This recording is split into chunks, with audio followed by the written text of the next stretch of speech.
Friends, what if I told you that just 30 days, 1 month of your life, could completely shift the way you think, the way you act, and even the way you see yourself? Not years, not decades, just 30 days. The truth is, change doesn't require forever. It requires a decision, and the courage to stick with it long enough to prove to yourself that you're stronger than your excuses. Key point 1. The power of consistency over hacks. We've all been sold the lie of quick fixes. Do this one hack and you'll lose weight, buy this gadget and you'll be instantly productive. But real transformation isn't about hacks, it's about showing up every single day. In 30 days, you realize that those tiny, consistent actions, choosing water over soda, taking a daily walk, going to bed on time, build more momentum than any overnight trend.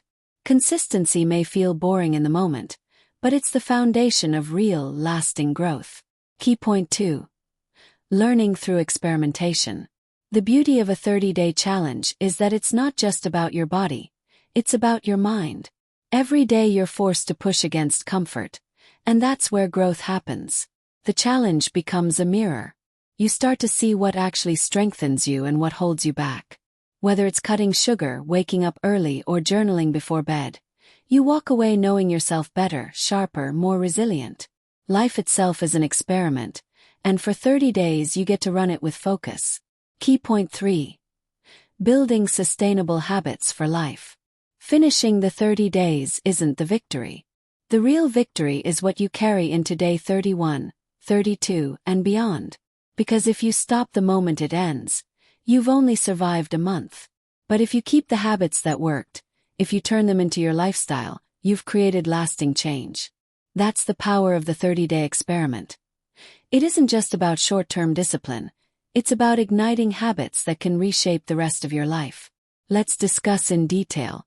Have you ever wondered what would actually happen if you gave up 30 days of your life to test yourself, to step away from comfort and see what you're really made of? Not tomorrow, not someday, but right now. Because here's the truth. Most people in America, maybe most people in the world, spend their lives waiting. Waiting for motivation, waiting for the right moment, waiting for life to somehow change on its own. And yet, deep down, we all know that nothing changes until we change. That's why a 30-day experiment is so powerful. It's not just a challenge, it's a confrontation with yourself. When you commit yourself to 30 days of anything, you quickly discover a truth that our culture, saturated with quick fixes and shortcuts, often refuses to acknowledge. We are obsessed with hacks, life hacks, health hacks, productivity hacks. But here's the reality. Hacks rarely transform lives. What truly changes you is consistency. Day after day, making the same decision, even when you don't feel like it. There's something almost sacred in that. It's not glamorous, it doesn't get likes or views. And it certainly isn't as exciting as a viral trend promising you instant results. But over time, those seemingly small, almost invisible actions accumulate into something profound. 30 days becomes a statement. I am someone who can show up. And the truth is, showing up is half the battle. Because when you consistently show up, you begin to rewire not just your habits but your very sense of identity. You stop being the person who waits for motivation, and you become the person who acts despite the absence of it. That's when life starts to change. Now, the real beauty of this experiment is not only in the discipline itself but in what it teaches you about experimentation as a way of living. We tend to think of life as something we either succeed in or fail at. But what if life is really an experiment? What if every choice is an opportunity to test, to learn, to adjust?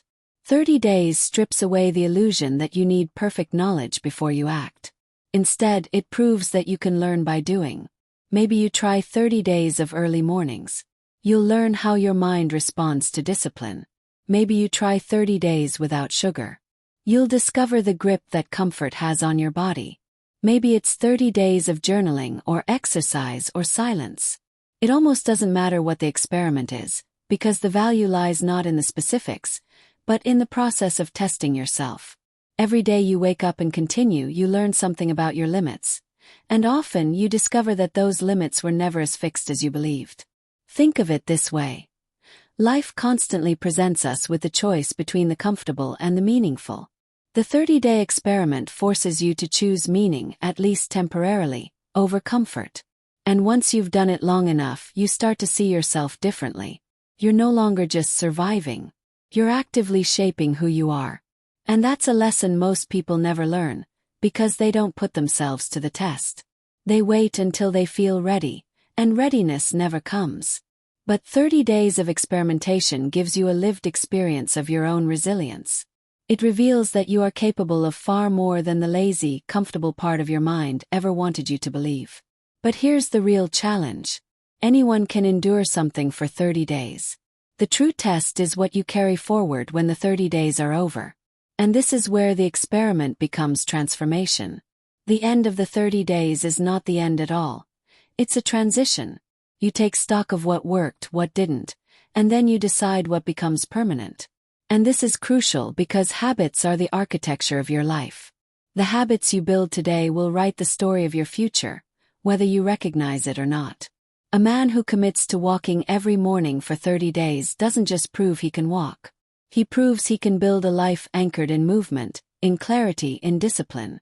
A woman who gives up social media scrolling for 30 days doesn't just free herself from distraction for a month. She learns that her attention is hers to command, and that her peace of mind is not for sale to the highest bidder. So, the question is not simply, can you finish 30 days? The question is, can you take what you've learned in those 30 days and turn it into something lasting? Because if you can, you've done something far more significant than complete a challenge. You've reshaped your life at the structural level. You've become the kind of person who doesn't wait around for change but engineers it, step by step, habit by habit. And that is the kind of person who can face not just 30 days, but the unpredictability and chaos of an entire lifetime, with courage and with strength. And maybe that's the deeper point here. 30 days is not really about health or productivity or even discipline. It's about proving to yourself that you are not trapped. That your circumstances, your weaknesses, your past, they don't define you unless you allow them to. Every experiment you complete becomes evidence that you are capable of transformation. That's not just psychology, that's power. Real human power. So, if you take anything from this idea of a 30-day experiment, let it be this.